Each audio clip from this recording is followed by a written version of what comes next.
Hello students, welcome. This is our fifth part of second chapter linear equations in one variable और ये 2.2 exercise के कुछ और questions हम आज देखेंगे और जिसमें आगे के क्रम में पांचवा क्वेश्चन है एक्सरसाइज 2.2 का two numbers are in the ratio 5:3 if they differ by 18 what are the numbers. तो यहाँ दो नंबर्स जो है वो अननोन है जिनको हमें पता करना है, उनका रेशियो दिया हुआ है 5:3। तो 5:3 रेशियो का क्या मतलब है ये अगर हम समझ जाएं तो ये इक्वेशन की सहायता से बड़े आराम से हम इसको सॉल्व कर सकते हैं। 5:3 जब भी रेशियो जो दिया रहता है वो सिंपलेस्ट फॉर्म में दिया रहता है, यानी कि वो नंबर 5 और 3 भी हो सकते हैं, 10 और 6 क्योंकि इसका सिंपलेस्ट फॉर्म 5:3 होगा ये भी हो सकता है, 15/9 भी हो सकता है। तो क्या होगा ये हमें पता नहीं होता है, तो इसमें हम क्या करते हैं एक मल्टीपल x मान लेते हैं, फैक्टर 5 और 3 का कॉमन मल्टीपल। तो x से 5 में भी मल्टीप्लाई करते हैं, x से 3 में भी मल्टीप्लाई करते देते हैं। तो हम ये कह सकते हैं कि let the numbers be 5x and 3x। हम नंबर को 5x और 3x मान सकते हैं, तो उनका रेशियो 5:3 रहेगा। और क्वेश्चन में ये कहा गया है कि दे डिफर बाई 18, यानी कि 5x जो नंबर है पहला और दूसरा 3x जो नंबर है उसका अंतर यानी उसका डिफरेंस 18 है। तो हम कह सकते हैं let the number be 5x and 3x according to question 5x minus 3x is equal to 18 और फिर इसको हम सॉल्व कर लेते हैं। तो x की वैल्यू 9 आ जाएगी, लेकिन ये हमारा आंसर नहीं होगा। x की वैल्यू 9 आ गई, वो हमारा आंसर नहीं है। हमारे नंबर्स हैं 5x, तो 5 इंटू 9 इज इक्वल टू 45 एक नंबर हो जाएगा और दूसरा नंबर हो जाएगा 3x यानी 3 इंटू 9 इज इक्वल टू 27। और इसको चेक कर सकते हैं हम, 45 में से 27 माइनस करेंगे तो 18 आएगा। अब question number 6, 3 consecutive integers add up to 51, what are these integers? consecutive मतलब होता है लगातार, क्रमशः लगातार 3 इंटीजर्स ऐसे हैं जिनको अगर जोड़ा जाए तो 51 मिले। तो हम फिर यहाँ पे क्या कर सकते हैं, हम मान लेते हैं कि let the consecutive integers be x। पहला इंटीजर x हो गया तो उसके बाद वाला इंटीजर क्या होना चाहिए भाई, x+1 होना चाहिए। सक्सेसर आप पढ़े हुए हैं, सक्सेसर +1 करके मिलता है। फिर उसके बाद वाला x+1 के बाद वाला नंबर होगा x+1+1 यानी x+2। फिर अकॉर्डिंग टू क्वेश्चन हम कर लें, तीनों इंटीजर्स को हम ऐड कर लें, यानी x प्लस x+1 फिर प्लस x+2, तीनों इंटीजर को हम जोड़ दें तो 51 के बराबर होगा अकॉर्डिंग टू क्वेश्चन। फिर इसको हम सॉल्व करते हैं तो x की वैल्यू 16 आ जाती है। इसका मतलब कि द रिक्वायर्ड इंटीजर्स आर 16, पहला इंटीजर हो जाएगा x 16, दूसरा इंटीजर हो जाएगा x+1 यानी 17, 16+1 और फिर दूसरा इंटीजर हो जाएगा, फिर तीसरा इंटीजर हमारा हो जाता है x+2 यानी कि 16+2 यानी कि 18। तो 3 इंटीजर्स हमारे हो जाते हैं, 3 इंटीजर हमारे हो जाते हैं 16, 17 और 18। तीनों का सम अगर हम करेंगे तो हम देखेंगे 16, 17 और 18, एक तो ये कंसेक्यूटिव इंटीजर्स हैं प्लस इन तीनों का सम 51 आता है। अब 7वां क्वेश्चन है the sum of 3 consecutive multiples of 8 is 888, find the multiples. अब मल्टीपल का मतलब होता है कि 8 के टेबल में आने वाली संख्या। तो हम क्या करें, 8 के मल्टीपल के लिए हम ये कह सकते हैं let the 3 consecutive multiples of 8 be। तो पहला वाला हम अगर 8x माने तो दूसरा मल्टीपल हम जानते हैं 8 के टेबल में, अगला 8 का टेबल लाने के लिए 8 के टेबल में जैसे 8 1s are 8, 8 2s are 16 यानी 8 + 8, फिर 8 3s are 24 होता है यानी कि 16 में फिर हम 8 को ऐड करते हैं। तो अगर पहला मल्टीपल हम माने कि 8x है जो रिक्वायर्ड है, late the 3 consecutive multiples of 8 be 8x, तो उसके बाद दूसरा रिक्वायर्ड मल्टीपल होगा 8x + 8 और तीसरा 8x + 8 में फिर 8 हम जोड़ेंगे तो 8x + 16 यानी 3 multiples will be 8x, 8x + 8, 8x + 16। अब अकॉर्डिंग टू क्वेश्चन इन तीनों को हम अगर जोड़ दें तो हमारा आ जाएगा 8x + 8x + 8 plus 8x + 16 is equal to 888। इसको हम सॉल्व करेंगे तो x की वैल्यू आ जाएगी 36। अब यहाँ देखने वाली बात है कि x की वैल्यू 36 है, ये हमारा आंसर नहीं है, हमें तो रिक्वायर्ड मल्टीपल चाहिए। Therefore the required multiples of 8 are, ये पहला वाला 8x होगा यानी 8 इंटू 36, क्योंकि x की वैल्यू 36 आई थी तो वो 288 आ गया। दूसरा मल्टीपल, रिक्वायर्ड मल्टीपल 8 का जो होगा वो 8x प्लस 8 होगा, यानी 8 इंटू 36 प्लस 8 तो 296 आ जाएगा। और तीसरा रिक्वायर्ड मल्टीपल ऑफ 8x हो जाएगा 8x प्लस 16, यानी 8 इंटू 36 प्लस 16 304।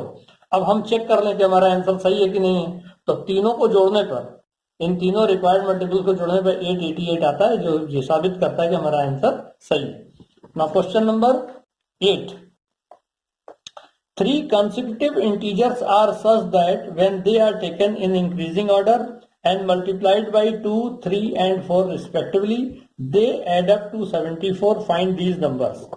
इसका मतलब हुआ कि 3 इंटीजर्स, क्रमशः इंटीजर ऐसे हैं, कॉन्सिक्यूटिव मतलब लगातार क्रम से, कि अगर उनको इंक्रीजिंग ऑर्डर में लिया जाए और फिर पहले वाले में 2 को मल्टीप्लाई किया जाए, दूसरे वाले में 3 से मल्टीप्लाई किया जाए और तीसरे वाले में 4 से मल्टीप्लाई किया जाए और फिर उनको ऐड किया जाए तो 74 आएगा। तो हमें वो इंटीजर्स निकालना है। तो फिर हम क्या कर देते हैं भाई, हम मान लेते हैं कि integers consecutive, let the 3 required consecutive integers be x, पहला वाला x हो गया तो दूसरा x प्लस 1 होना चाहिए और तीसरा x प्लस 2 होना चाहिए। अब अकॉर्डिंग टू क्वेश्चन जब उसमें हम मल्टीप्लाई करते हैं तो x पहले वाले इंटीजर में 2 से मल्टीप्लाई किया तो 2x आया, दूसरा वाला इंटीजर x प्लस 1 है उसमें 3 से मल्टीप्लाई करना है तो हमने 3 से x प्लस 1 में मल्टीप्लाई किया, और तीसरा इंटीजर हमारा x प्लस 2 है उसमें 4 से मल्टीप्लाई करना है, यानी 4 इंटू एक्स प्लस 2। अब according to question 2x plus 3 into x plus 1 with in bracket plus 4 with in bracket x plus 2।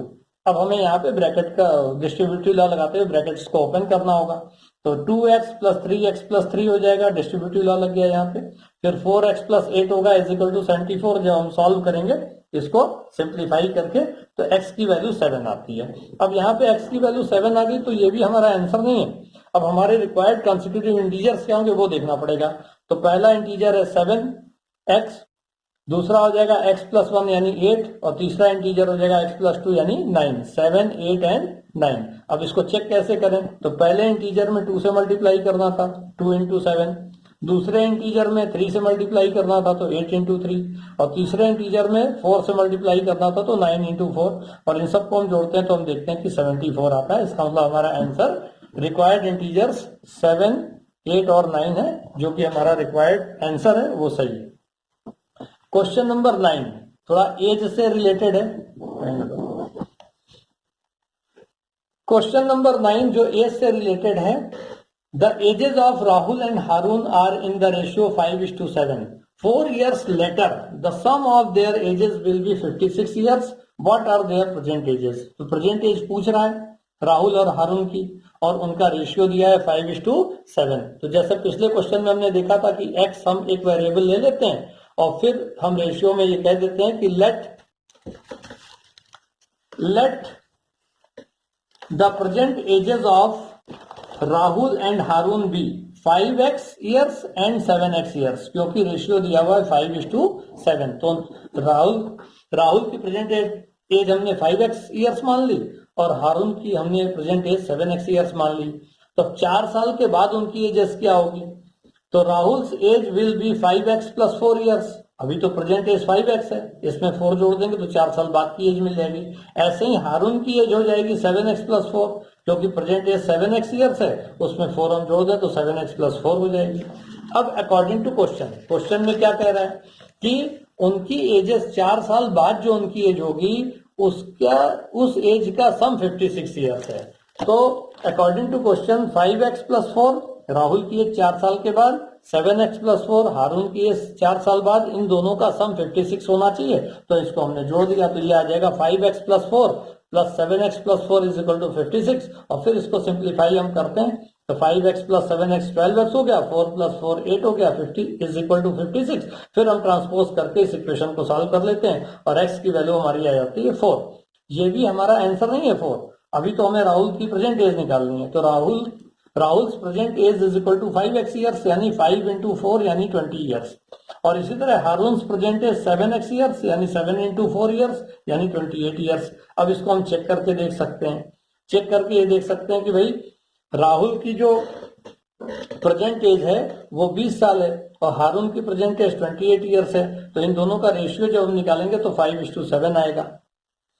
और 4 साल के बाद हम देखें क्या होता है। 4 साल के बाद राहुल की एज जो होती है वो 20+4 हो जाएगी यानी 24 ईयर्स, और 4 साल के बाद हारून की एज जो हो जाएगी वो 28+4 हो जाएगी यानी 32 ईयर्स, और इन दोनों को जब हम जोड़ेंगे 24 और 32 को तो 56 के बराबर आती है, यानी कि हमारा आंसर सही है। चेक करने पे हमें ये मिला।